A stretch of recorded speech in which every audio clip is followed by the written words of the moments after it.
Hi there. Welcome to the Sober Circle channel. Enjoy this speaker tape. Hello. Today is July 23rd. I am an alcoholic. I'd like to listen to a tape of the Saturday banquet session of the Pennscypaa 6th held in York, Pennsylvania. I thank you. I hope you enjoy this tape.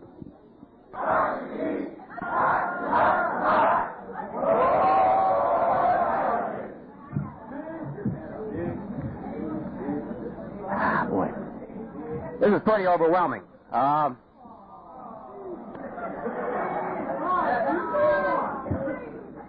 many of you know, I'm not a very sentimental guy, and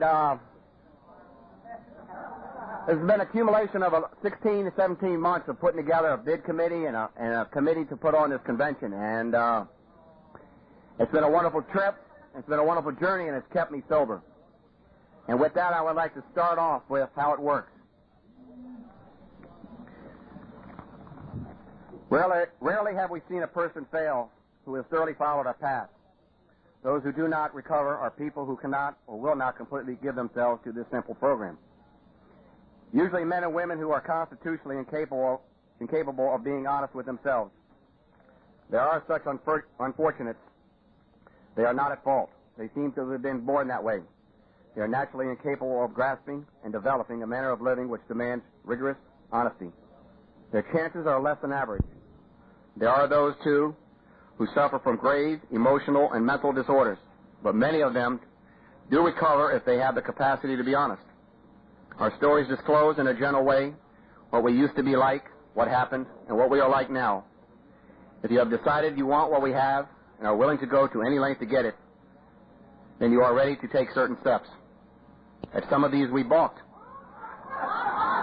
We thought we could find an easier and softer way, but we could not. With all the earnestness at our command, we beg of you to be fearless and thorough from the very start. Some of us have tried to hold on to our old ideas, and the result was nil until we let go absolutely. Remember that we deal with alcohol, cunning, baffling, and powerful. Without help, it is too much for us, but there is one who has all power. That one is God. May you find him now. Half measures availed us nothing. We stood at the turning point. We asked his protection and care with complete abandon. Here are the steps we took, which are suggested as a program of recovery. We admitted we are powerless over alcohol and that our lives had become unmanageable. Came to believe that a power greater than ourselves could restore us to sanity. Made a decision to turn our will and our lives over to the care of God as we understood him. Made a searching and fearless moral inventory of ourselves. Admitted to God, to ourselves, and to another human being the exact nature of our wrongs. We're entirely ready to have God remove all these defects of character. Humbly asked him to remove our shortcomings. Made a list of all persons we had harmed and became willing to make amends to them all. Made direct amends to such people whenever possible, except when to do so would injure them or others. Continued to take personal inventory, and when we are wrong, promptly admitted it. Sought through prayer and meditation to improve our conscious contact with God as we understood him, praying only for knowledge of his will for us and the power to carry that out. Having had a spiritual awakening as a result of these steps, we tried to carry this message to alcoholics and to practice these principles in all our affairs. Read the book. Many of us exclaimed, "What an order." I can't go through with it. Do not be discouraged. No one among us has been able to maintain anything like perfect adherence to these principles. We are not saints. That we are willing to grow along spiritual lines. The principles we have set down are guides to progress. We claim spiritual progress rather than spiritual perfection. Our description of the alcoholic, the chapter to the agnostic, and our personal adventures before and after make three pertinent ideas. That we are alcoholic and could not manage our own lives. That probably no human power could have relieved our alcoholism. That God could and would if he were sought.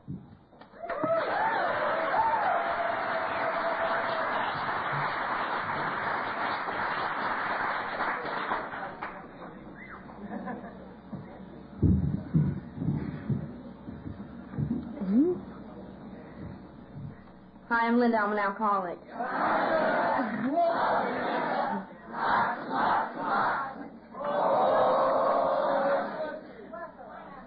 Thank you.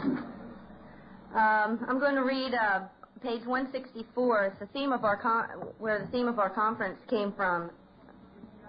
Under A Vision for You. Our book is meant to be suggestive only. We know only a little. Let me try again. We realize we know only a little. God will constantly disclose more to you and to us. Ask Him in your morning meditation what you can do each day for the man who is still sick. The answers will come if your own house is in order. But obviously you cannot transmit something you haven't got. See to it that your relationship with Him is right, and great events will come to pass for you and countless others. This is the great fact for us. Abandon yourself to God as you understand God. Admit your faults to Him and to your fellows. Clear away the wreckage of your past. Give freely of what you find and join us. We shall be with you in the fellowship of the Spirit, and you will surely meet some of us as you trudge the road of happy destiny. May God bless you and keep you, and until then.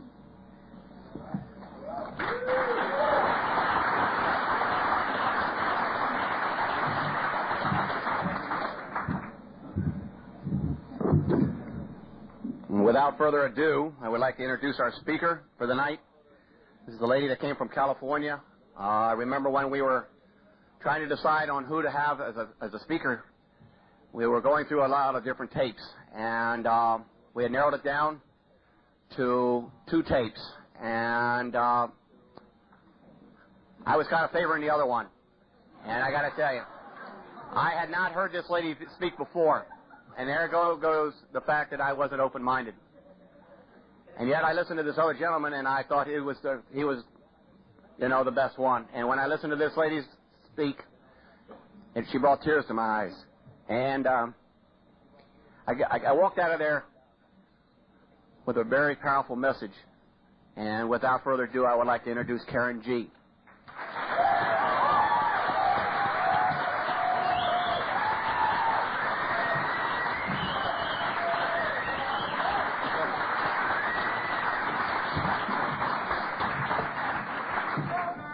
I'm Karen Garrison. I'm an alcoholic.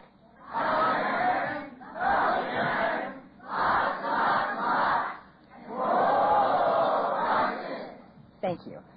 My home group is the Pacific Group in West Los Angeles, California, a group that I'm very, very proud to be a member of, just as I'm sure you're proud to be a member of yours. And if you're new in this room tonight, I want to welcome you to Alcoholics Anonymous, and I always call it God's Magnificent AA, the program that saved my life, and it's going to save yours too if you want to take some real-quick actions. And I suggest joining that you get a sponsor, that you get that book, Alcoholics Anonymous, and that you get busy and do what everybody else is doing around here. And you're going to stay sober as I've stayed sober for 12 years, and people like me cannot stay sober, I can guarantee you. I want to thank Ed and the committee for inviting me to come out and share my life with you tonight. This is an honor and a privilege, and it's one that I do not take lightly, I'll guarantee you. You guys, I love Alcoholics Anonymous, I really do, and I think that it shows, and I make an awful lot of mistakes, and I do an awful lot of things wrong. But I'll tell you one thing, goddammit, that I love you, make no mistake about that. I've been taught to do an awful lot of things before I ever opened my big mouth, and one thing is to talk to my sponsor, and Clancy sends you his love and very, very best wishes tonight. And if anybody in this room is wondering why I have a man for a sponsor and why I have Clancy for a sponsor, it's really quite simple. I didn't get sober in California. I got sober in a place called Lincoln, Nebraska, which is just a terrible place to get sober if you want to know the truth. And I wasn't doing well in Alcoholics Anonymous in Lincoln, Nebraska. I went through 19 sponsors at a rapid clip, and I'm certainly not proud of it as I stand up here tonight. And thank God for the old-timers in AA, because somebody loved me enough to get me to my current sponsor. And I got to tell you that my life has been nothing but totally, completely turned around as a result of it, I got to tell you. And I absolutely adore the ground that man walks on. And I talked to him this morning, as I do every single day of my life, and he said, well, get up there and share your experience, your strength, and your hope tonight, and tell those people what it was like, what happened, what it's like now. Ignore the old-timers. They have this program, or they don't need your inspiration, my dear.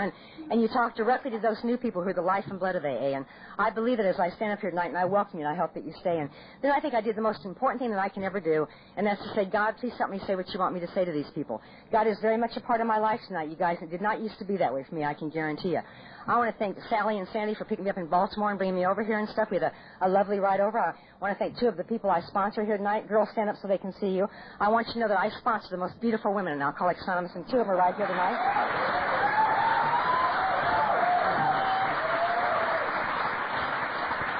And another really little special one's here tonight, my little grandbaby Katie, who's sponsored by Kathleen, who I sponsor. Katie, stand up so they can see you. I'm glad that she's here tonight. Lynn's mother, Lynn right there in the black outfit, Lynn's mother has driven 5 hours to be with us tonight, and her mother's sitting right over here. I want her to give us to give her a great 6th Pennscypaa welcome. You know, we're glad that she's here. It's a pleasure for me to be here tonight. It's old home week for me in many respects here tonight, and I love the women I sponsor. They literally keep me sober. I got to tell you, they keep me on the right track 24 hours a day, and sometimes I literally can't stand them, but tonight I happen to love them, and those are two people that I love very, very much and stuff. You know, I'll tell you guys, I love this program so intensely I cannot begin to tell you. And this has been one hell of a big week in my life. In many respects, it's been a bad week. It's been a growing week for me, too, in many respects. And I want to tell you what happened to me a week ago Saturday. It literally blew my mind. I got to tell you, I've been working with a woman on the telephone there in Los Angeles, and this woman for 6 months has been calling me and refused to do what we asked her to do in Alcoholics Anonymous, refused to go to meetings, refused to do anything. And she kept coming with all kinds of excuses like we all do. I come from a rich Jewish family. I cannot be caught dead in Alcoholics Anonymous. And I said, well, then why don't you just go die out there, because that's what's going to happen to you. You know, I don't care about where you come from, lady. You need help, and the only way you're going to get it is in meetings of Alcoholics Anonymous. And I've been dealing with her for 6 months to no avail whatsoever. And finally I told her Friday night, I said, look, why don't you call me when you're sober? You know, don't call me when you're drinking anymore. And so, you know, I talked to her for a while, and she hung up on me is what she did. And she called me Saturday morning, and she said, I have a gun in my mouth, and what are you going to do about it? And I said, well, how can you have a gun in your mouth if you're talking, you know? And it wasn't in her mouth, but it was close to her mouth, I got to tell you. And I talked to that woman for 1 solid hour, and I got absolutely not to first base with her and stuff. And finally, we ended our conversation, and about 45 minutes later, the LAPD called me, the Los Angeles Police Department, and they found my phone number by this woman's telephone, and she'd blown her brains out, you guys. And that is a direct result of alcoholism and drug abuse. This is a deadly disease. This is not a game I'm playing up here. This is serious business. And what I feel so bad about, it's not anything that I could have done to save that woman. I don't have that much power. What I feel bad about is that she will never get the gift that I have gotten here tonight. And I've got the most precious gift in the world, and that's my sobriety. And I think about her. I've thought about her every day this week, and I pray for that woman. And I pray that she finds peace, because, God, she wasn't getting any here, I got to tell you. And it did not have to be that way for her, as we all know. And anyway, you know, I can tell you guys, like I said earlier, I'm very, very grateful to be standing here, because I really should be dead. I got sober in Nebraska, and I can tell you that the day I got sober, I weighed 95 pounds. I was the color of squash. I had an alcoholic hepatitis. I had liver cirrhosis. I had ruptured esophageal varices. And if you don't know what that stuff is, you don't want to live, because you die from that kind of stuff. And I was standing on Skid Row in Lincoln, Nebraska, sucking on a bottle of Mad Dog. And if you guys haven't drank Mad Dog, I need to tell you it's not one of your finer wines, I can tell you that. I'll guarantee you one thing, that crap has never seen a grape, make no mistake about that. And I literally cannot believe what's going on in my life. I'd lost my children. I lost my husband twice, although I didn't really care about that, I want you to know. I'd lost my car. I'd lost my house. I destroyed every relationship I'd ever had with anybody. And I was clearly dying from alcoholism. And then I lost the one thing that brought me to my knees in this disease. I lost my nursing license. And you guys, I love my profession. That absolutely devastated me. It did not stop me from drinking. And there's a reason for that. Because I have an obsession that somehow, someday, I will learn to control and enjoy my drinking. The persistence of that illusion is astonishing, just like our book talks about. Many of us proceed in the gates of insanity and death. And I'll guarantee you one thing. I was in the gates of insanity the day I got sober, and almost into my coffin. And it did not start out my life with me standing on Skid Row, I got to tell you guys. I come from a lovely, lovely home in Nebraska, and I want you to know that, and my mother wanted you to know it, too. I'll guarantee you that. I had a beautiful, sophisticated, elegant mother that died a year ago in March, and I miss my mom very, very much, you guys. I had no idea how much I loved my mother until she died. I mean, I knew I loved my mom, but I had no idea how much. And I was, as we say in AA, I was current with my mom. I made my amends to that woman many, many years ago, and we had a beautiful relationship the last 10 years of her life. And if you're new in here tonight and you don't know what the hell I'm talking about, we have an amends step in this program, and I suggest you start getting them done, because you just never know what's going to happen. And I would hate to live with the fact I had never made amends to my mom, I got to tell you. And my mother was always so proud that her daughter was 10 years sober in Alcoholics Anonymous, although she knew nothing about it, and she really didn't want to hear about it, if you want to know the truth. My mom did not believe that I was an alcoholic until the day she died. Even after my drinking history, it's just amazing to me. And I quit trying to convince my mom many, many years ago. You're not going to change anybody's mind that's 78 years old, I got to tell you.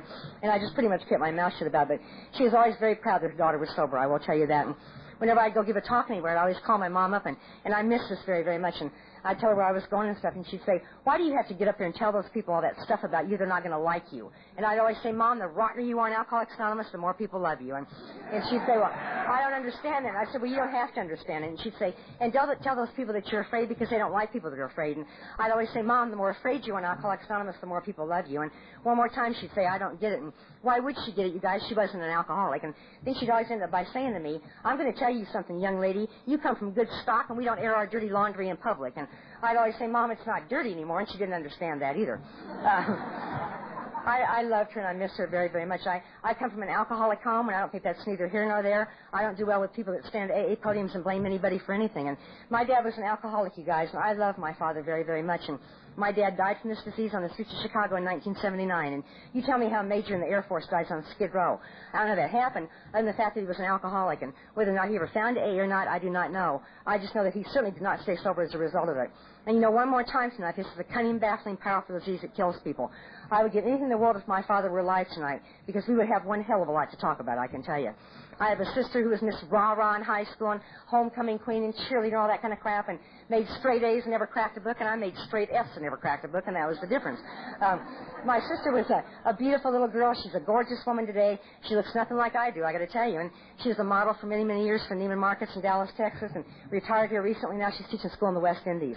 And I got to tell you guys that as a direct result of Alcoholics Anonymous, I love my sister very, very much today. And I recently found out something about her. She's also very beautiful on the inside, too, and I never used to know that. I have a brother who's a pilot in the Navy in Spain who got home from Operation Desert Storm not too long ago, who was in that first attack over there, and I am so grateful that that war is over with. You have no idea. Neither one of these people are alcoholic. I have another sister who's married to the public defender in Lincoln, Nebraska, who got me out of one hell of a bunch of trouble when I got sober, and I'm welcome in their homes today. I never used to be. I come from basically a very boring family, if you want to know the truth. They're highly successful people, and they bore the hell out of me, I got to tell you.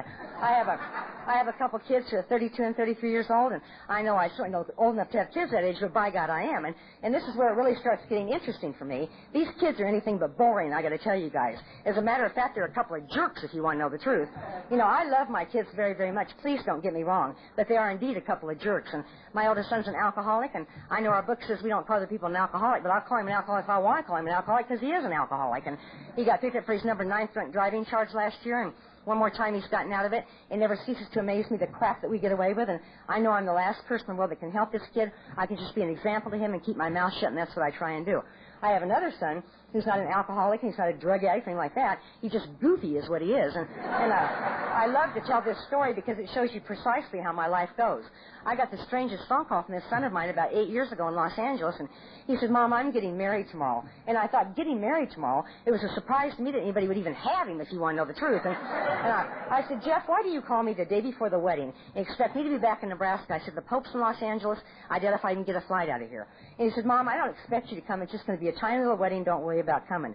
Well, you know, you don't tell people like me that stuff. I wanted to be there, and I was right about that. The planes were just jammed and stuff, and I was just in a twit. And I talked to my sponsor about it, and this is the kind of loving direction I get from my AA sponsor. He said, well, what the hell are you going to do? Walk? If you can't go, you can't go. Now shut up about it. I don't want to hear another word about it. And I did. And I talked to my mom the day after the wedding, and I said, Mom, how'd the wedding going?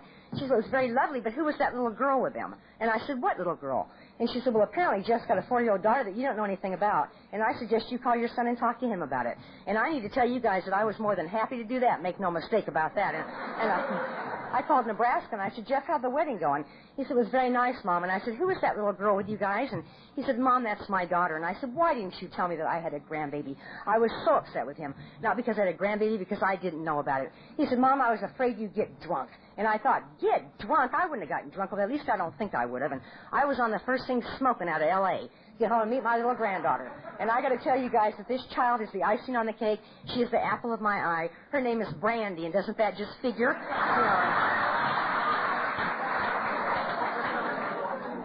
You know. Excuse me.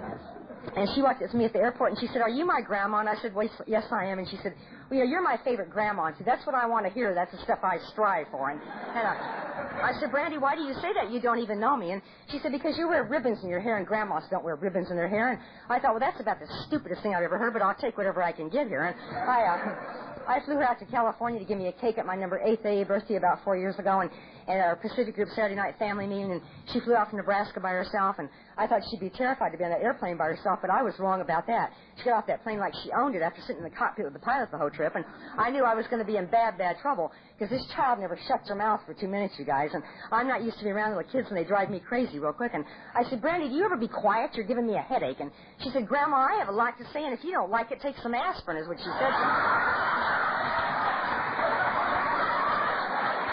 Yeah. I think that we have a prospective member of Alcoholics Anonymous on our hands there. I hope I'm wrong about that. I stood in Lincoln, Nebraska 5 years ago in January, and I looked at my second grandchild, a a beautiful baby boy that was born to my son and his wife. And I got to tell you guys that tears of gratitude rolled down my cheeks because I should not have been standing there. And I stood in Lincoln, Nebraska 4 years ago in January. I looked at my third grandbaby, another beautiful baby boy that was born to my son and his wife, and one more time the tears were rolling. And I stood in Lincoln, Nebraska 2 years ago in January, and I looked at my fourth grandchild, another beautiful baby boy that was born to the alcoholic son of mine and his wife, and one more time the tears were rolling. Things in my family are very, very good today. It is only a direct result of Alcoholics Anonymous, I can assure you, and it took a long time for it to happen. And in my case, that's a good thing, I got to tell you guys. I had to work for it, let me tell you. And the day I got sober, they wanted absolutely nothing to do with me, and as I stand here, and I do not blame them for that one little bit, I can tell you. And, you know, when I was growing up, I was a disruptive jerk is what I was. I was always in trouble, always getting kicked out of classrooms. I hated discipline. I was very, very rebellious. I literally hated people telling me what to do. And I like it even less today, if you want to know the truth. And, you know, I never felt like I belonged anywhere, and I hear that a lot from AA podiums, and I'm right on with that 125%, I got to tell you guys. You know, I really don't remember my first drink, but I can tell you that I hope to God I never forget my last one, and I hope it was my last one. But I know what alcohol did for me from the very beginning. It made me feel like I belonged, and I could be anything I wanted to be. I could do anything I wanted to do. I drank at any given opportunity after that, and I was probably about 13 years old. You know, I realize that I'm in a meeting of Alcoholics Anonymous tonight, and I honor that. I identify myself as an alcoholic from this podium. I used a lot of drugs, too. I need to make that a small part of my story. My sponsor encourages me to do that. And, you know, when I was growing up in Nebraska, there just wasn't a hell of a lot of drugs on the street. But I'll guarantee I found every single one of those drugs. And, you know, there was some marijuana and speed and stuff. And today, if you get caught for possession of marijuana, you get a ticket. Big deal. When I was growing up, you went to prison is what happened to you. And that didn't scare me. Nothing scared me. Everything I wasn't supposed to be doing. And I'm one of these alcoholic females, and I hate to say this from an AA podium, but it's precisely the way that it was for me. We're supposed to tell the truth up here. That if you pat me on the head, my pants fall off is what happens to me. And I got myself into a lot of trouble when I was growing up. I think a few people here tonight can identify with that sort of thing, but I absolutely love men. I love everything about them. You name it about them, and I love it about them. They've been the downfall of my entire existence, and they remain the same today, I'm sorry to say. And I particularly like sick men, and there's a room full of them here tonight. I can just feel it, you know.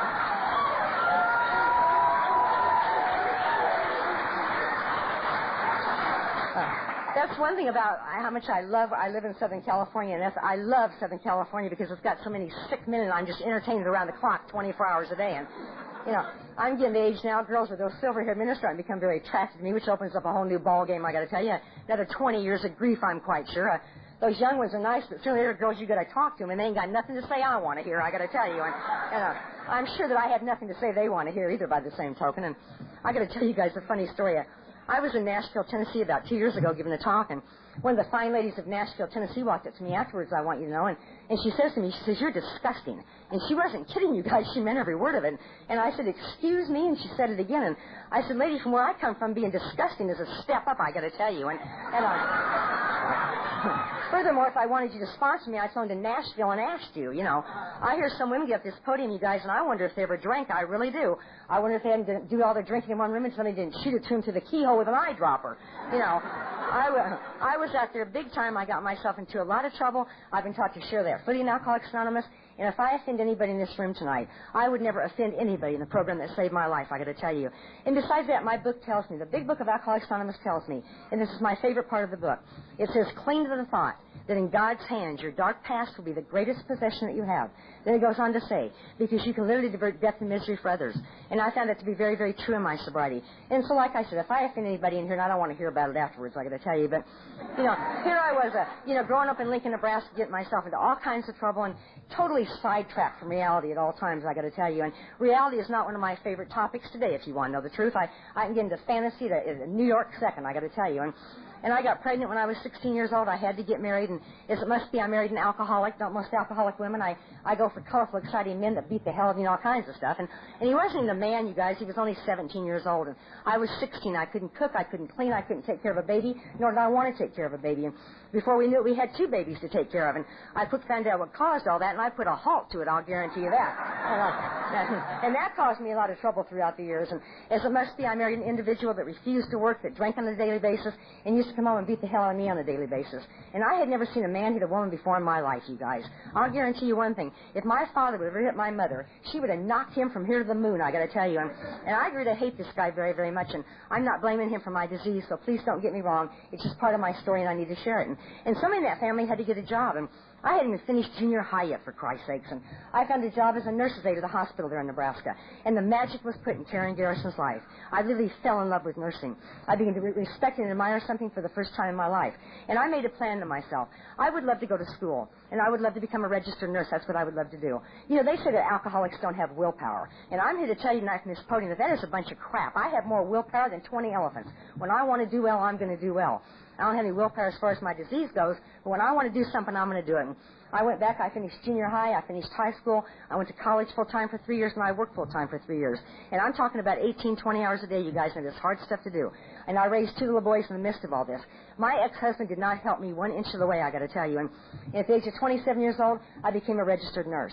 And if you think I'm proud to stand up here tonight and tell you that I got jerked in front of the State Board of Nursing in Nebraska, and they told me, you are a disgrace to your profession, you're a disgrace to nursing, you're a disgrace to medicine, and you are no longer working because we just jerked your nursing license. If you think I'm proud of that, you are sadly wrong. You guys, I love my profession. I really, really mean that. And I would never do anything to jeopardize the people that I take care of, nor the people that I work with under ordinary circumstances.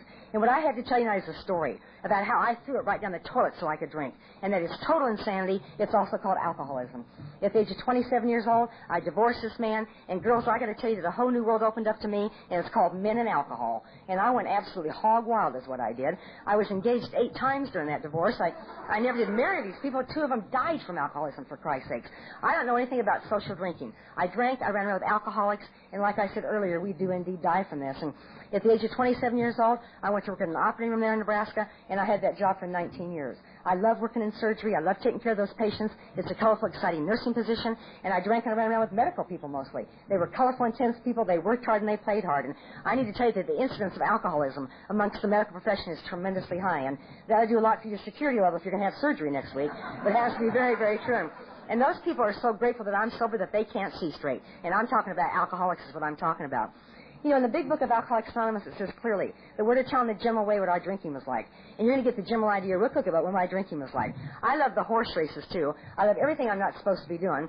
And I've been to horse races in Omaha, Nebraska with a couple of nurses that I worked with. And the girls told me, they said, Karen, the horse race has been over with for 3 hours. We're all drunk. Let's go back to Lincoln. And I said, well, run along. I met 2 guys from Council Bluffs, Iowa, and these guys want to take me to a party, and by God, I was going. Like I said, you pat me on the head, and I'll follow you anywhere you want to go. And I really can't tell you much about this party, nor the people that I was with. I just know that I woke up out of a blackout on Highway 2 by Palmyra, Nebraska, a little bitty town of about 200 people. And I found out something very interesting about Palmyra, Nebraska, that they take a dim view and naked women walking on their highways. I found that out. And there I was at 2 o'clock in the morning, walking stark naked down the highway, my high heels carrying my purse. And it was February in Nebraska, and it's a tad bit nippy out there in February in Nebraska to be doing that, I got to tell you. And tonight I know why duck's feathers freeze, I can tell you that. And I remember thinking to myself, you know, what am I going to do? You know, in the big book, the girls and I were talking about this last night in the chapter, The Keys to the Kingdom, which, by the way, is my favorite chapter. That chapter was written by Marty Mann, the very first woman in Alcoholics Anonymous, and she talks about how she had arrived at this tragic impasse she couldn't explain to anybody. And that night that happened to me, I knew exactly what that woman was talking about, let me tell you. And I remember thinking to myself, what am I going to do? Well, what do? You walk is what you do. And of all the luck, the first person I ran into was a state pig. And, you know, in Nebraska, the cops travel by themselves. They don't have a partner. And in California, they're a little bit smarter than that. They have a partner out there. And this guy stops his squad car, and he rolls down his window. He turns on his siren, and he looked at me, and he said, what are you doing? And I thought, well, that's about the stupidest thing I've ever heard anybody say. It's quite obvious what I was doing. And he said, lady, you get in this squad car, and don't you sit down and don't you touch me. Well, you know, one thing about a person like myself, every time I'm in trouble, I'll do one thing more to make it worse every single time. And I looked at this cop, and I said, I'm not getting in your squad car because you might try and rape me. He said, lady, I wouldn't bet any money on it. You are absolutely disgusting is what you are. And I'm here to tell you guys that made me mad at anything that was going on, to show you how sick I was. And he had to get a matron out from the Palmyra, Nebraska City Jail to come out there and get me. And that woman was not pleased, I'll guarantee you. They're very busy tonight at that downtown jail, and I have time for this foolishness. And I went downtown, booked in that cop's raincoat. You know how cops keep raincoats in the trunks of their car for these occasions. And I went downtown, booked for indecent exposure, for assault and battery, for kicking in his windshield, for hitting her, for hitting him, all the delightful antics that we pull as practicing alcoholics. And I will never forget how humiliating it was to be in that courtroom the very next morning in Palmyra, Nebraska, where my brother-in-law was working that day. I had no idea he was down there working in that courtroom, and the public defender in Lincoln. He came up to me, and he said, Karen, have you lost your marbles or what? Why would you do something like this? And you guys, I looked at my brother-in-law, and I was to say this to many, many people in my drinking career in many, many courtrooms. I said, oh, for Christ's sakes, Dennis, this could happen to anybody. You know, and we all know better than that, you know, and that cost me about $3,000 to get out of there. I just sure took off like it was no big deal. If you're going to drink, these things are going to happen occasionally, so what, you know. I will never forget what it felt like to wake up in the very hospital that I worked at in surgery, to wake up out of a blackout one more time in an emergency room, and one more time I'd been to horse races. You know, for a number of years I thought the horse races were my problem. It certainly was not my drinking, and I'm one of these alcoholic females with a big mouth when I drink, and I have a big mouth in sobriety, but I can tell you that pain as a teacher here is getting a lot better, and I'd smart off some guy at that horse race track, and he belted me right in the teeth is what he did, and a plastic surgeon was putting 18 stitches in my mouth, and I'll never forget what this doctor said to me. As long as I live, I'll never forget this. He said, Karen, we love you so much. What is wrong with you?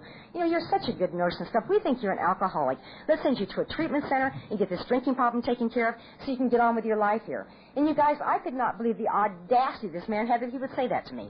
And I said, just fix my lip and get the hell in my face. I'll drink if I want to drink. And that's exactly what I did. And the drunk driving charges and the bad checks, all the stuff that we eventually do. My kids were in trouble. I never could marry these guys I was engaged to. They kept dying from alcoholism. And I thought to myself, I need to get married to my ex-husband again. That's what I need to do. In a fit of absolute insanity, I thought that. And the kids need their father, and besides, I need to get even with him for all the things that he's done to me. And those are not very good reasons to get married again, I got to tell you, and I'm certainly not proud of it as I stand up here tonight. And, you know, if anybody in this room's thinking about getting married to the same person twice, don't do it. You're going to be sorry. The only way I can describe it is it's like taking a bite out of the same turd twice, if you will.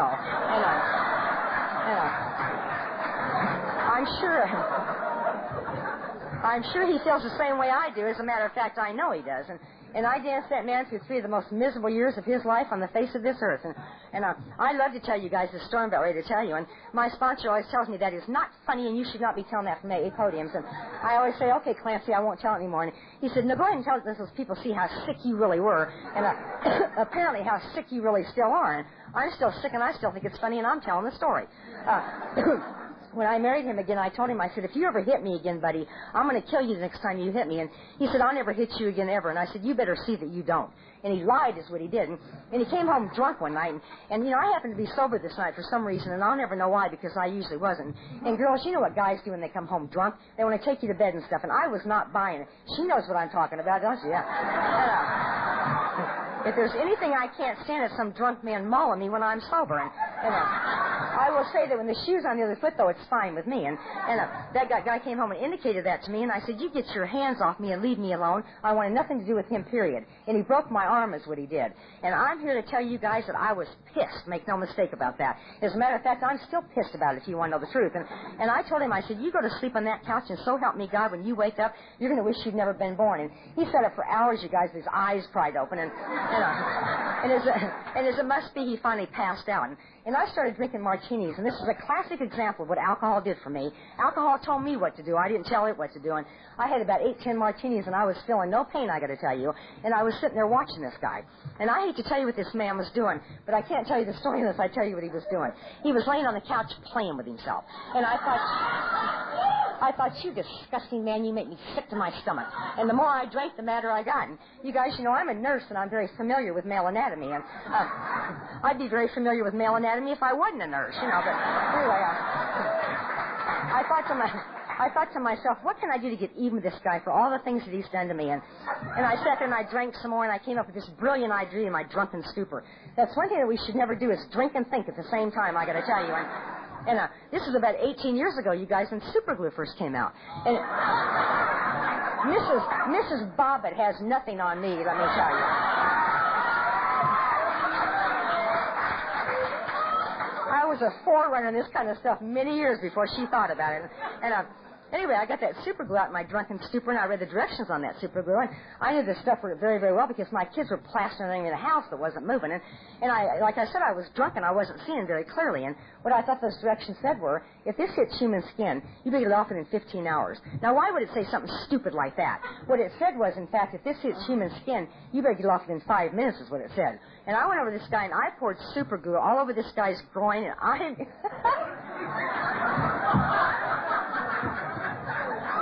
And I mean...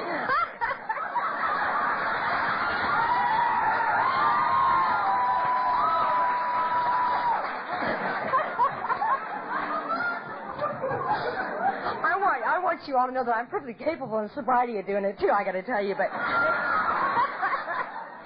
I went to this guy, and I poured super glue all over this guy's groin, and I mean everywhere.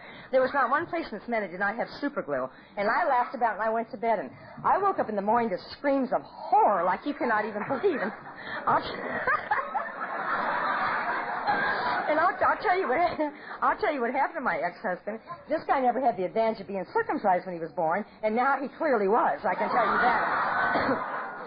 I did not mean to hurt this guy as bad as I did, and I swear to God that's true. But, you know, it turned out to be a terrible, terrible thing. And we had a telephone by our bed there in our bedroom there in Lincoln, and he called the police and the cops out in front of our home with their sirens going. There was an ambulance out there. The neighbors were gawking out of their windows. And, you know, one thing you guys got to keep in mind here, they do not see things like this happen in Lincoln, Nebraska. In California, it wouldn't surprise me one bit, but certainly not there. And the cops were laughing, which led me to believe the whole thing was funny. And they said, "Lady, are you crazy or what? Why would you do something like this?" And I stood there and I said, "What makes you think that I did it anyway? I was only standing there with glue on my hands, for Christ's sake. And I just smeared all over my face and everywhere. And I said, what about my arm that he broke? You know, it was always me, me, me. It was never about anything I did to anybody else. And they said, you're under arrest for assault and battery. And I said, you can't arrest wives in Nebraska for assault and battery against their husbands. I knew better than that. And 2 days later, I guess I didn't know better than that, and they took me to jail is what they did. And they took that man to the very hospital that I worked at in surgery, and he had to have surgery. And one more time, the whole staff saw what Karen did, and there I was sitting there in jail with a cast on my arm, I got to tell you. And it turned out to be an awful thing. Those doctors there in Lincoln couldn't get that glue off, and they had to get two surgeons down from Creighton University Medical School in Omaha to get that glue off. And, you know, there's a paper written about that at Creighton, and anybody in this room thinking about going to medical school there, you can read about it if you want to. You know, I'd always wanted a paper written about me, but not like this, I got to tell you. And I was sitting in that jail thinking to myself, I'm getting the hell out of this marriage, because when this guy comes home from the hospital, he's going to glue something to mine shut. He would have, too, I got to tell you. And God only knows I couldn't have that happen, you know. And I divorced that man one more time, and I will tell you guys on the brighter side of things here tonight that Alcoholics Anonymous really does work, because we have an amends step in this program, and my sponsor made me get on an airplane and fly to Sacramento and make amends to my ex-husband, where he currently lives with his new wife and stuff. And I tried to tell my sponsor not sorry that I did that, therefore I don't have to make the amends. He said, I don't give a damn whether you're sorry or not. Get on that airplane and get there and do what I'm asking you to do, and maybe one of these days you will be sorry. And I don't need to tell anybody in this room tonight that guy kind of backs up when he sees me, I got to tell you. But we were able to sit down and talk and stuff, and I made my amends to that man. And I can tell you guys that I walked away from him. I was free of what I had done to him. I was free of being married to him twice.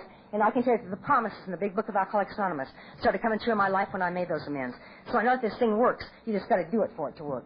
At this time in my life, I got involved with the most bizarre man I've ever met before in my life. This guy told me he was in the mafia. Now, I don't think anybody in Lincoln, Nebraska is in the mafia, for Christ's sakes. And I was lying to him, and he was lying to me. It was your typical alcoholic nightmare is what it was. I was drinking on a daily basis. It was something I was beginning to have to do. It was beginning to be no more fun to be doing, but I got to tell you guys.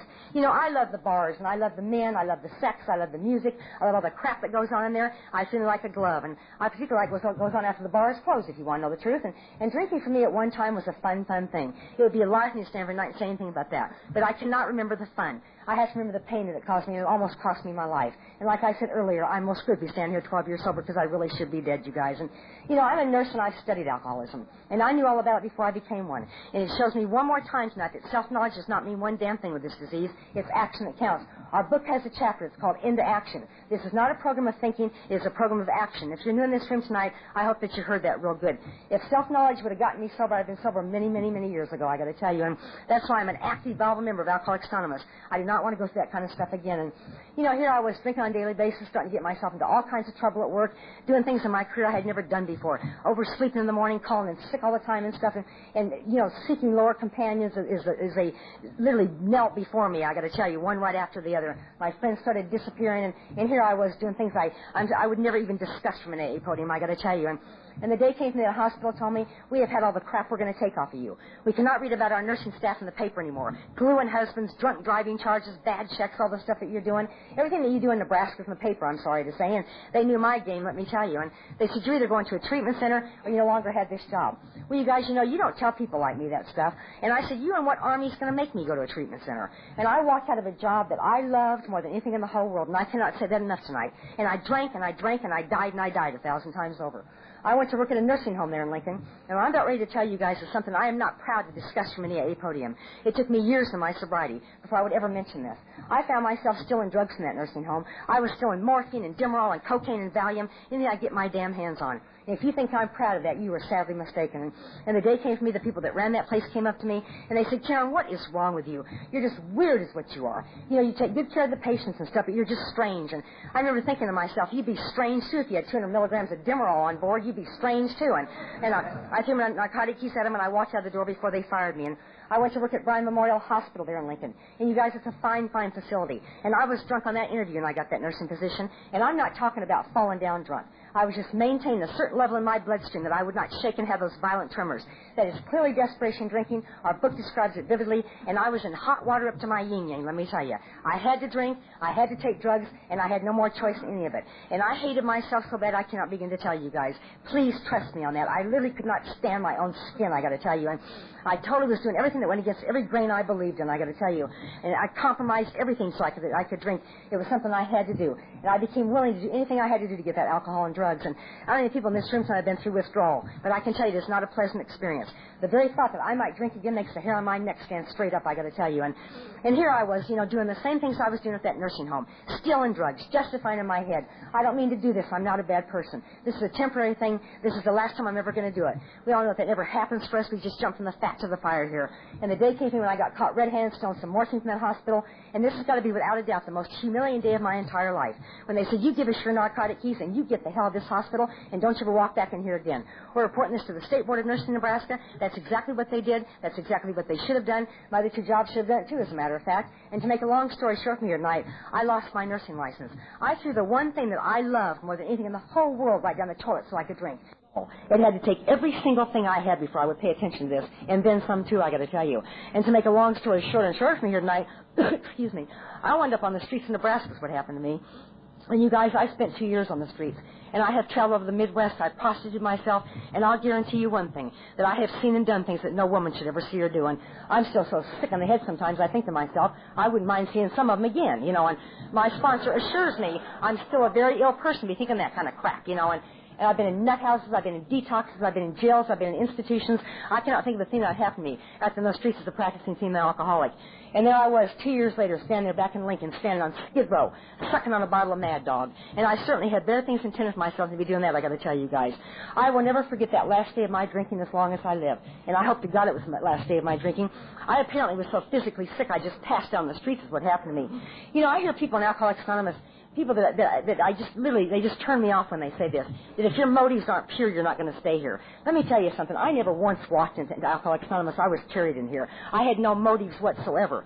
So if you're new in this room tonight and you're not sure about where you need to be, just keep coming back, let me tell you. Keep coming back to these meetings. You're going to hear what you need to hear. Whether I say it tonight, you hear it tomorrow or next week. Just stay here and do not move. Nobody comes here by mistake, I got to tell you. And the hell with your motives. If you're here tonight, that's good enough for me, I got to tell you.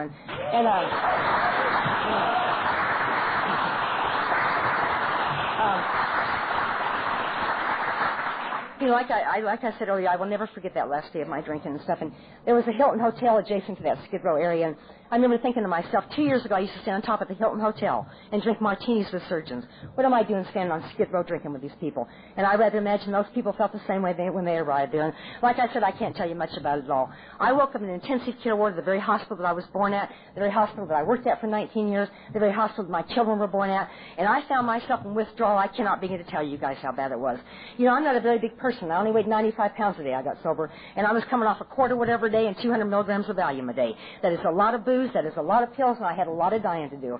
You know, they say that most alcohol withdrawal is over within 3 days, and perhaps it is for some people. It certainly was not for me. It was going to be a long, long time before I was going to start feeling better. And I was in that intensive care ward. I had tubes coming out of my belly. They were draining fluid off my liver. I had IVs going, and I just wanted to die is what I wanted to do. And I shook, and I shook, and I died for one solid month, I got to tell you guys. And I used to scream at those nurses and say, you get me some Librium, you get me some Valium, you get me something.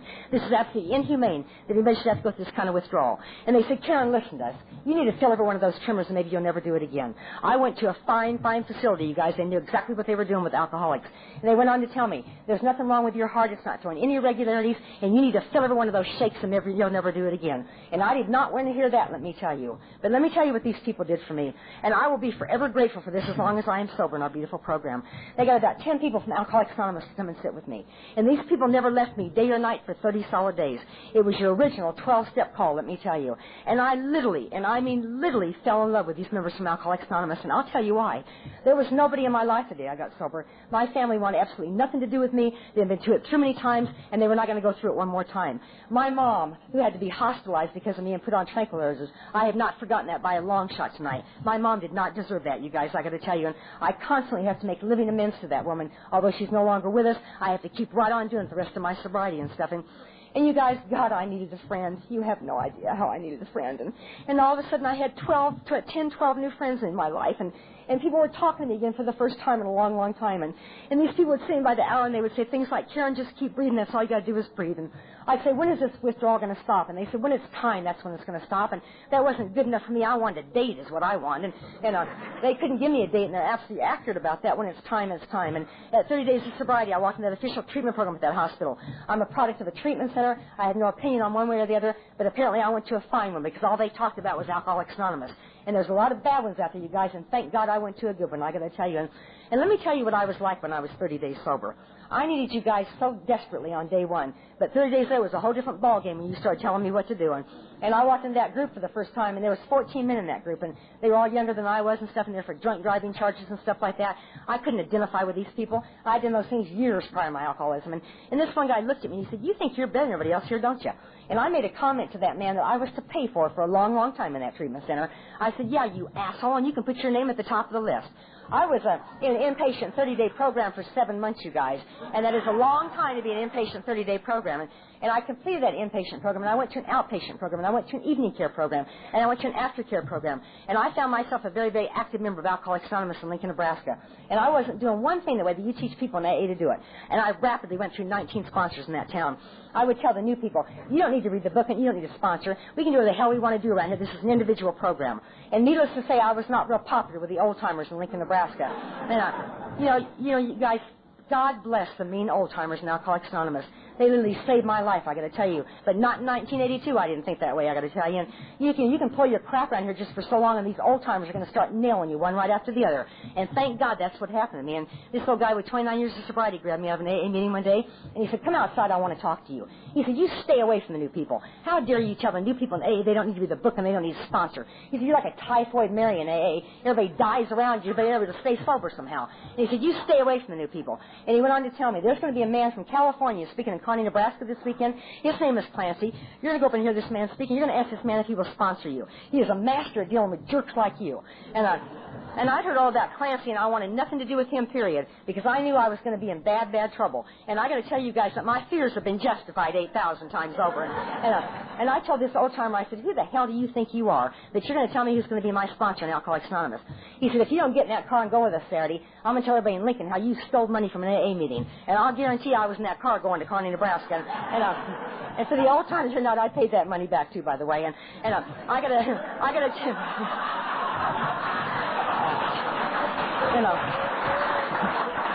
And I got to tell you guys that from a podium in Kearney, Nebraska, that Clancy literally, and I mean literally, put the magic of Alcoholics Anonymous into my life. And my life has never been the same since that talk, and I'll tell you why. For the first time in my sobriety, I was identifying with another alcoholic. And as I understand Alcoholics Anonymous, that's what this thing is all about. I knew it was wrong with me, and I knew what I needed to do about it, just for one fleeting second. That, ladies and gentlemen, is how God works in Karen Garrison's life. I never would have asked that man to sponsor me in a million years. Trust me on that, I wouldn't have. And I found myself walking across that convention floor. I was was absolutely in awe of this man. I thought he was absolutely magnificent and stuff. And, you know, I know of no finer speaker in the world than my sponsor. I'm not saying that you need to believe that. It's only important that I believe that. And by the end of that talk, I wanted him for my sponsor. And I walked across that convention floor, and I found myself asking that man to be my sponsor. And he looked at me and he said, I don't sponsor crazy people like you. And that's a lie anyway. He sponsors people crazier than I ever thought of being. And I thought to myself, why did he say that to me? He doesn't even know me. And I wasn't aware of the fact that these old-timers had called him 2 weeks prior to him coming to Nebraska and asked him if they brought me, if he would talk to me. And he said, of course I will. And he knew my game, let me tell you. And I was sitting there in my little white dress on, my little white gloves on, acting like an angel. And he saw right through my crap, I got to tell you. And thank God he saw through my crap. I'd be dead if he hadn't, I got to tell you guys. And he looked at me and he said, Karen, I don't like to sponsor people on long-distance basis, but I'm going to do this for you. Because if I don't do it for you, you're probably going to go die somewhere. But he said, I'm going to tell you something, little girl, and you better listen to me real good because I'm going to say it one time and one time only. You're going to call me every day, and I tell you not to call me every day. I don't care how much money it costs you to call from Lincoln to L.A. If you don't like it, get 2 jobs because that's what you're going to be doing. You're going to sponsor people. You're going to become an active member of Alcoholics Anonymous. You're not going to argue with me. You're not going to defend your actions to me. You're going to do what I ask you to do. And if you don't want to do that, then get yourself a different sponsor. And you guys, I got to tell you that the hair on my neck literally stood straight up. You want to talk about we stood at the turning point. This is the day when my recovery in Alcoholics Anonymous began, and I said 2 words that I almost fell over when I said them. I said, yes, sir. And I'll guarantee you, respect's got to start from me somewhere. It might as well start with my sponsor in this program. And I went back to Lincoln. I became very, very active in AA in the right way, and I wound up by sponsoring 56 women in that town. And I'm not bragging about that. It's not that much fun to sponsor 56 crazy women in Alcoholics Anonymous. But I grew to love those women very, very much, and I'll tell you why. They literally showed me the first 4 years of my sobriety what to do and what not to do in this program. And every one of those women are still sober today. It's not because of me. It's because they're active, viable members of Alcoholics Anonymous. And one of the first directions my sponsor gave me, I want you to get that nursing license back. And I tried to tell this man, I cannot go through that kind of humiliation. And he said, Karen, are you arguing with me? And I said, no. He said, get up to the State Board of Nursing in Nebraska. You tell those people that you have been sober in Alcoholics Anonymous for almost 2 years, that you'd like the opportunity to get your nursing license back. And you guys, I knew it wasn't going to work, but I did it anyway. And that's without a doubt the most important thing I can say in this room tonight. I did what my sponsor asked me to do, whether I thought it would work or not. And I went up there and asked them for my license back. And they looked at me like I had just grown horns on the top of my head, I got to tell you.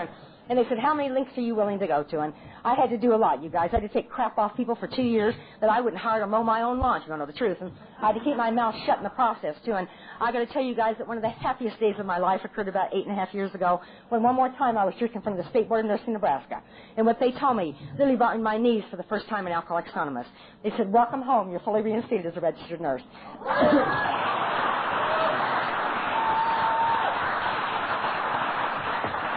That is a gift from AA. I had nothing to do with it, I can assure you. And you did that for me, and I will be eternally grateful, I got to tell you. And I went out to Southern California to visit a couple of times. I fell in love with Southern California AA. I truly believe, and this is my opinion and my opinion only, that I am in the mecca of Alcoholics Anonymous in the whole world. And if you guys come to our World Conference next summer, you're going to believe it, too, I got to tell you. But anyway, I fell in love with Southern California AA. I had to be part of it. And I told my sponsor on the phone one day, Clancy, I want to move to Southern California. I want to belong to Pacific Group.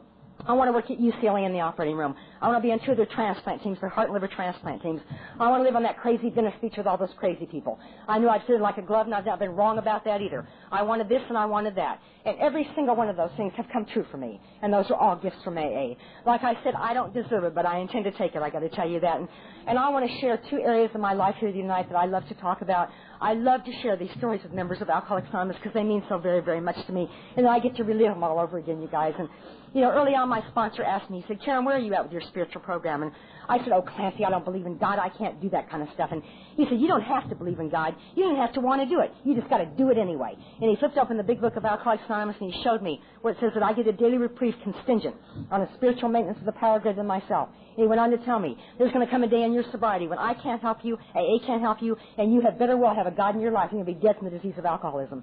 And I believe that as I stand up here tonight, you guys, because it's happened to me many, many times in my sobriety. And thank God I had a God by the time it started and by the time it happened to me. And so I told my sponsor one more time, what do you want me to do? He said, I want you to get on your knees in the morning. I want you to get on your knees at night. And I want you to pray for God's will. Do not pray for things. Pray for God's will and the power to carry that out. And I started doing that, you guys, and I didn't feel any connection with God. I felt like a fool doing it, if you want to know the truth. And I did that for 2 years in a row. This is when I still lived in Nebraska. And I would tell my sponsor every day on the telephone without fail, I would tell Clancy, this is not working for me. I'm not going to do it anymore. And he would say to me every single day, are you staying sober one day at a time in Alcoholics Anonymous? And I'd say, well, you know that I am. He said, that's the point of the whole thing. Are you stupid or what? I wasn't playing with a full deck when I arrived here. It took me a long, long time to get these little simple things. And in 1985, I found myself in Montreal, Canada, at the World Conference of Alcoholics Anonymous. And if you guys haven't experienced a World Conference, you know, it is a magnificent thing. It's something that none of us should ever miss. San Diego, 1995, be there, okay? And we're going to put on one hell of a party for you guys. I got to tell you this. We're already planning this deal. It's going to be absolutely fabulous and stuff. We are expecting 110,000 people at that conference, and I'm sure that we're going to get more than that. And anyway, I driven up from Nebraska with a couple people that I sponsored, and they didn't want to go to Montreal. They said, we don't want to go to this damn thing. And I said, you're going anyway. Because I couldn't afford to go by myself. We only had $200 apiece. We had no place to stay. Those hotels were like $100 a night. But by God, we were going to that World Conference. If we had to sleep outside, we were going. And I found myself at that convention center. And we found an apartment to rent for the whole week for $100 in Montreal. I could not believe our good luck. And I found myself in a great big football stadium at that Friday night meeting. And there was 56,000 sober alcoholics in that football stadium. And I need to tell you guys that I was in awe of Alcoholics Anonymous that night. I was in absolute awe of this program. And I looked around myself, and everybody was up and fired up and having a wonderful, wonderful time and stuff. And they were down in that football field, and they were practicing for a flag ceremony. And alcoholics from all over the world carrying their national flags. And if you're new in this room tonight, I know that sounds real corny to you, but the longer I stay sober, the cornier I get for some reason. And my sponsor was down there helping them practice for that flag ceremony. And I ran down to tell my sponsor hi. And he introduced me to people from all over the world in Alcoholics Anonymous. And you guys, I'm from Nebraska, and I was impressed, let me tell you. And I'm impressed today when I hear from all over the world in Alcoholics Anonymous. And I ran back up and joined my friends, and that flag ceremony started. And I will never forget this as long as I live. I'll never forget this. When the United States of America's flag touched the turf of that stadium, I saw 56,000 people go absolutely crazy. And I looked around myself, and I did not see one dry eye in that football stadium. I saw those old-timers sitting around, and all the new people, and all the people in between. And they all seemed to be loving this program so very, very much. And I remember thinking to myself, what is wrong with me? Why can't I feel what these people are feeling? I, too, wanted to love this program, you guys, and I could not seem to achieve it somehow. And God knows that that's true. I really tried to love Alcoholics Anonymous, and I really did try to find a higher power and stuff. And I did the actions my sponsor asked me to do. And it seemed to me like I was getting nowhere. But it turns out I was getting everywhere, I got to tell you. And you know, I got to tell you that for the first time in my whole entire life, I got tears in my eyes. I did not try and stop.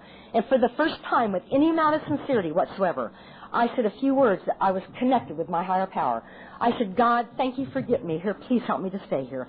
Please help me to love this program as much as these people do. And that is the connection I need, you guys. That is the connection I need every day to stay sober in Alcoholics Anonymous.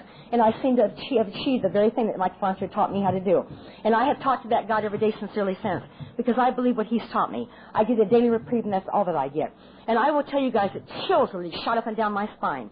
And for one solid second, my world stopped. And I remember that woman who was standing on Skid Row in Lincoln, Nebraska, who literally could not get sober, who literally could not quit drinking. And here she was, 3.5 years sober.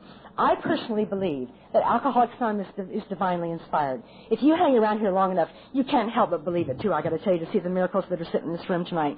And like I said, I've talked to that God every day sincerely since. I work at UCLA in surgery. I have a fabulous job, but it's just a damn job is all it is. My sponsors taught me that God and AA have got to be center core of my very existence. Not some man, not some job, nothing. It's God and AA. Everything else revolves around that. And I believe that as I stand up here tonight. I got to tell you guys, through many painful experiences, I believe that as I stand up here tonight. And, you know, about 6 years ago in Los Angeles, we were having a terrible nursing crisis, and we were working our butts off, let me tell you. And my sponsors taught me one valuable thing in my life. He's taught me to do what's in front of me and not debate it. He said, well, you just do what God gives you to do and quit questioning and stuff. And I asked my sponsor, I said, oh, now what the hell does that mean?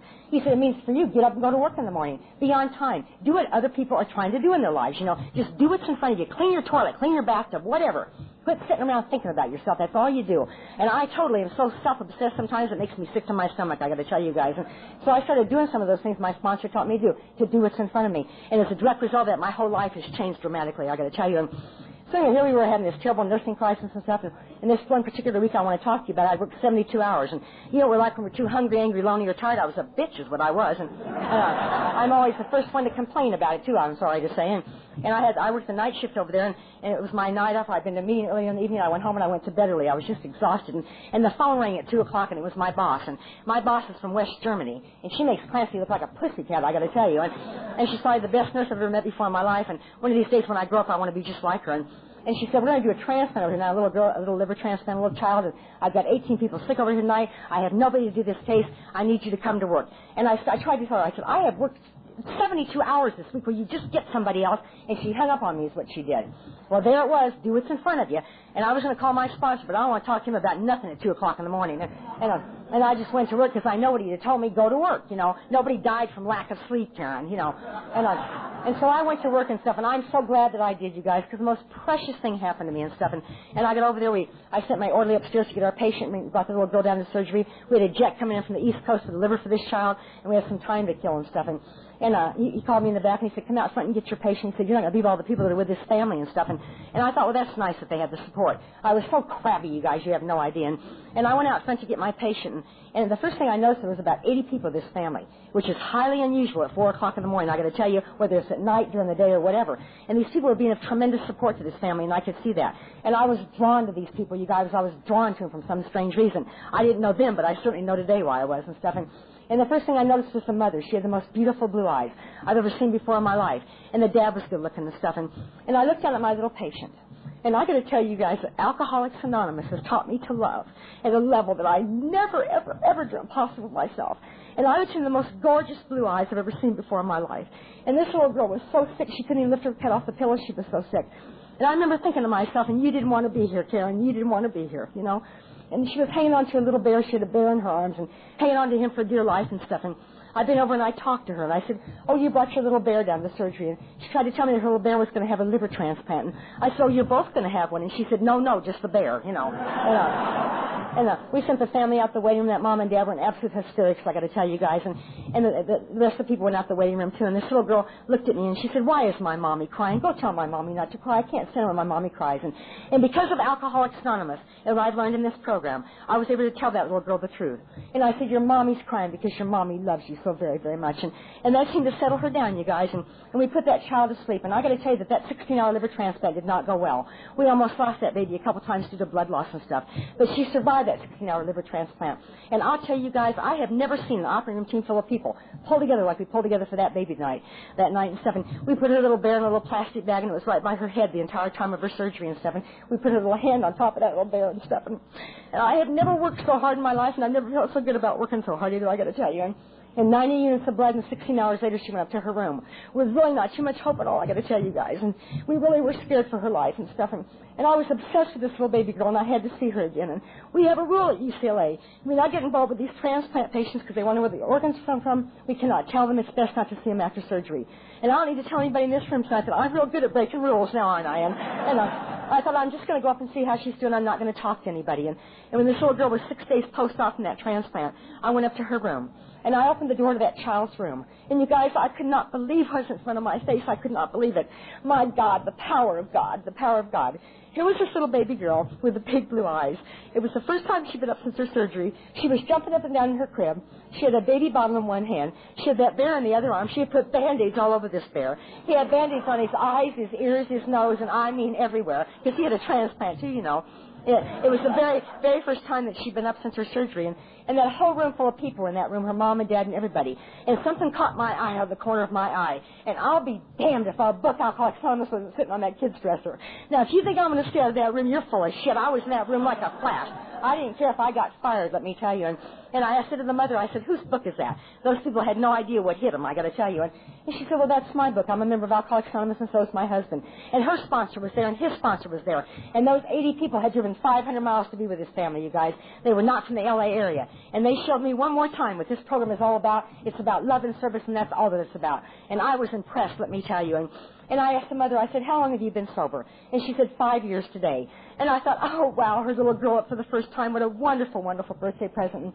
And I wanted the little girl. And she stopped dead in her tracks, and she looked at me. And she said, go away, I'm not sick anymore. And I I had my surgery stuff on it. It scared the hell out of her is what it did. And if I'd known I was going to go in the room, I certainly would have changed clothes and stuff. And she said, you know, I'm feeling good. She says, you take my little bear and you take him home. He's so sick he needs a nurse to take care of him. And I told the mother, I said, I can't take that little girl's bear home. My God, that bear went through this kid's liver transplant. And she said, I said, you really need to keep it as a memento.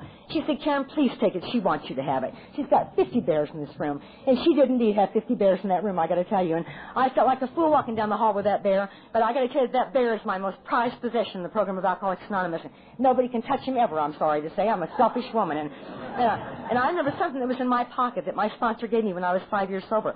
Obviously, I was not prepared for a birthday party. And in that pocket, I had a medallion for 5 years of sobriety. I was 7 years sober when this happened, you guys.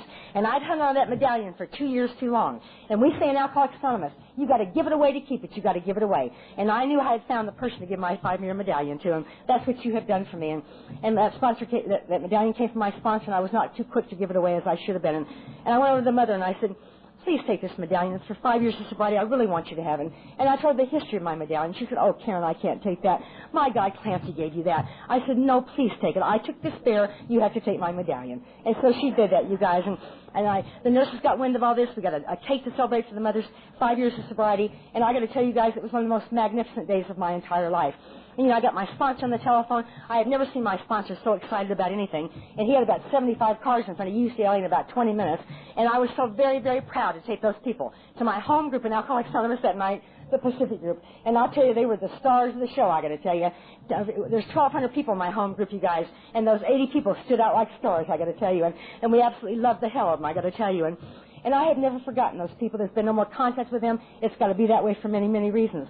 But I know that little girl is doing very, very well and stuff. And, you know, you have done so much for me, I cannot begin to tell you. I love this program so intensely, I cannot begin to tell you guys. I love it so intensely, it scares the hell out of me sometimes. And, you know, people say to me, why do you keep doing it, Karen? Why do you keep doing it? And I know of no greater thing to say to them, so that this to the end, that my great blessings may never spoil me, that I may forever live in thankful contemplation of Him who presides over us all. And there's more reasons than that for me. You're the ones that walked with me when nobody else would walk with me. You held my hand when nobody else would hold my hand. And you told me that you loved me. And I need you as desperate as I needed you in 1982. You've taught me how to live. You've taught me how to love. You've taught me how to keep my pants up and all those things. And I don't do any of those things very well. But I'll tell you the one thing that I do with 200% absolute perfection, and that is this. That is this, that I love you more than anything in the whole world. And it's truly a story from an alcoholic hell I cannot even describe. I have truly been given, just like the big book of Alcoholics Anonymous says, I have truly been given the keys to the kingdom. And I'm going to say one more thing, and I'm going to sit down here. It has been one hell of a walk from Skid Row in Nebraska to where I stand tonight in Pennsylvania, and I think that but for the grace of God and Alcoholics Anonymous that I would have missed it all. If you're new in this room tonight, I don't sell to you the program that saved my life. Thank you for having me, and let's all stay.